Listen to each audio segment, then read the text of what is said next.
So hello guys, myself Ridhan Hassan and welcome to my another video. So hey guys, আপনারা সবাই কেমন আছেন? আশা করি আল্লাহর রহমতে সবাই ভালো আছেন। হ্যাঁ guys, আমিও ভালো আছি। আজকে আমরা আছি নারায়ণগঞ্জ মুরাপাড়া জমিদার বাড়ি। এই জায়গাটা আপনারা আগে চিনেন, কারণ এই জায়গাটা আমরা একবার আসছিলাম, এটা মুকিদার আগে চ্যানেলে দেখেছিলেন। সো আজকে আমরা আছি মাইন্দার বাসায় মুরাপাড়া জমিদার বাড়ি। এখানে আজকে আমরা জমিদার বাড়ি ঘুরতে যাবো, আপনারা দেখেন আর অনেক কিছু দেখাবো। সো আপনারা আমাদের সাথে থাকুন।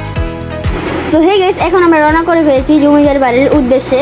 সো আমরা রাস্তা দিয়ে যেতে যেতে আপনাদের সাথে জমিদার বাড়ি কিন্তু অনেক সুন্দর, আপনারা যদি না দেখে থাকেন আজকে আপনাদের দেখাবো। তো জমিদার বাড়ি কিন্তু আগে একটা আসলে একটা জমিদার বাড়ি, আসলে একটা জমিদার ছিল, ওখানে জমিদার ছিল। এখন ওই জায়গাটা ভার্সিটি বা কলেজ হয়ে গেছে, সেজন্য আরও মানে অনেক পুরানো জিনিস ছিল, এখন নাই, কারণ এখন কলেজ হয়ে গেছে।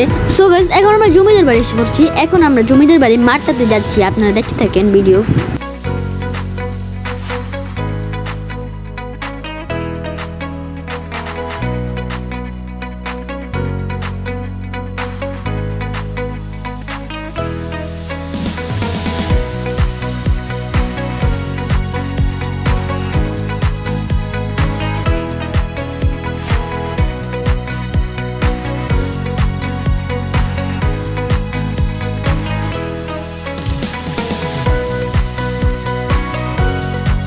সো গাইস, এখন কথা বলতে বলতে আমরা জমিদার বাড়ি এসে পড়লাম।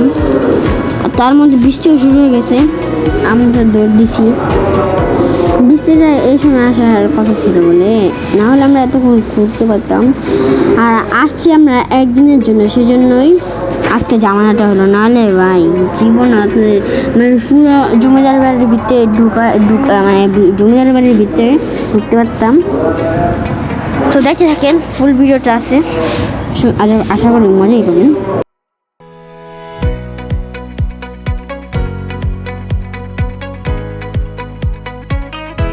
আর সো গাইস, এখান দিয়ে মানে বড় যে মানুষরা ওরা ফুটবল খেলতেছিল, তো এর আমার কাছে ভালোই লাগছে জোস।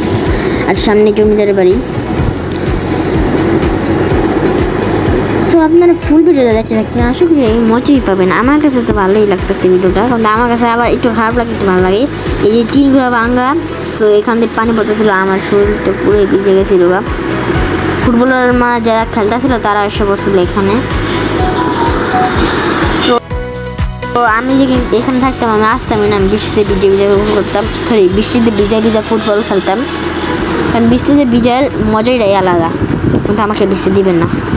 সো তারপরে আমি সবুজ গাছ দিয়ে পাড়িয়ে যাচ্ছিলাম। ও স্কুলটাই জোস, কি বলবো। আর এখানে একটি কাদা মাছ ছিল, সেই জন্যই আমার জুতাটা নষ্ট হয়ে গেছে পুরোপুরি। সো সবুজ গাছে ফুটবল খেলতে মজাটাই আলাদা। বড় হয়নি, আমিও খেলবো। সো ফুল ভিডিওটা দেখতে থাকেন, আশা করি ভালোই লাগবে। আশা করি কি আপনাদের কাছে ভালো লাগে। দয়া করে একটা সাবস্ক্রাইব করে দিন, লাইক করে দিন, হবো আমি। সো এখন আমার সামনে যে ছবি তুলবো, আপনারা দেখতে থাকেন। আর জমিদার বাড়ির ভিতরে আমরা যেতে পারিনি, কারণ আমাদের তো সময় ছিল না। আর সামনে একটা পুকুর আছে, সেখানে এই যে পুকুরটা অনেক সুন্দর, ভিতরে একটা পুকুর আছে, ওটা অনেক সুন্দর, কিন্তু ওটাতে আমরা যাই নাই। চাইলে আমরা জমিদার বাড়ির ছাদে যেতে পারতাম, কিন্তু আমাদের হাতে সময় ছিল না, সেই জন্য আমরা যেতে পারিনি জমিদার বাড়ির ছাদে। সো এখন ওই পুকুরটার ক্লিপস নিব। আমার যে এডিট করতে যাওয়া এত কষ্ট হয়েছে ভাই, কি যে ওপস। সো এখন আমরা ওই দেখেন, আমি আকাশের ভিউটা করতে পারিনি, টাইম ছিল না, আপনাদের অনেক ক্ষমা করতে, মানে অনেক সরি বলতেছে আপনাদের কাছে।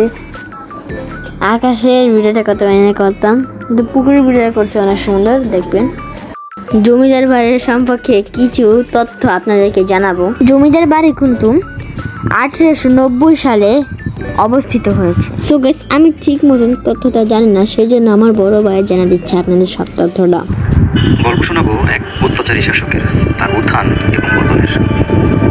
জমিদার রামরতন ব্যানার্জি সর্বপ্রথম 1889 সালে প্রায় 60 বিঘা জমির উপরে এই জমিদার বাড়িটির বানানোর কাজ প্রথমে শুরু করেন। কিন্তু সম্পূর্ণ কাজটি শেষ হওয়ার আগেই সেই বছরেই তিনি মারা যান, এবং তার ছেলে প্রতাপচন্দ্র ব্যানার্জি এর বাকি কাজটি কমপ্লিট করেন, এবং তার পিছনে নতুন আরেকটি বিল্ডিংয়ের সম্প্রসারণ করে সেখানেই তিনি নিজে বসবাস করা শুরু করে দেন। তারপরেই একটা সময় প্রতাপচন্দ্র ব্যানার্জির ছেলে জগদীশচন্দ্র ব্যানার্জি ওই এলাকার একজন বিরাট জমিদার হয়ে ওঠেন। ওই সময় জগদীশচন্দ্র ব্যানার্জি খুবই বিখ্যাত একজন ব্যক্তি ছিলেন। দিল্লিতে তিনি টানা 2 বারের মতো কাউন্সিলর হিসেবে নির্বাচিত হয়েছিলেন। প্রজাদের প্রার্থনার সুবিধার্থে তখন তিনি বিভিন্ন ধর্মীয় প্রতিষ্ঠান নির্মাণ করা ও অনেক রকমের পুকুর খননের কাজ করেছিলেন। ভালোই চলছিল, কিন্তু এত কিছুর আড়ালেও তিনি ছিলেন একজন কঠোর অত্যাচারী। তার প্রজারা যদি সঠিক সময় মতো কেউ খাজনা না দিতে পারতো, তাহলে তাদেরকে কখনো ডেকে মাথা নেড়া করে দিতেন, কখনো প্রচুর মারধর করতেন, আবার এমনকি প্রজাদের ঘরবাড়িতেও আগুন জ্বালিয়ে দিতেন। এক পর্যায়ে এই অত্যাচারের মাত্রা বাড়তেই থাকে এবং শুরু হয়ে যায় ক্ষমতার অপব্যবহার। আমাদের কাছে যেটুকু তথ্য ছিল আপনাদেরকে সব জানিয়ে দিয়েছি। আজকের জন্য এতটুকুই। নেক্সট কোনো ব্লগে আপনাদের সাথে দেখা করবো ইনশাল্লাহ। আর তার থেকে আজকে যে ব্লগ তার থেকে বেশি সুন্দর করবো ইনশাল্লাহ। সো আজকের জন্য এতটুকু, টাটা, বাই বাই, খোদা হাফেজ, লাভ ইউ গাইস।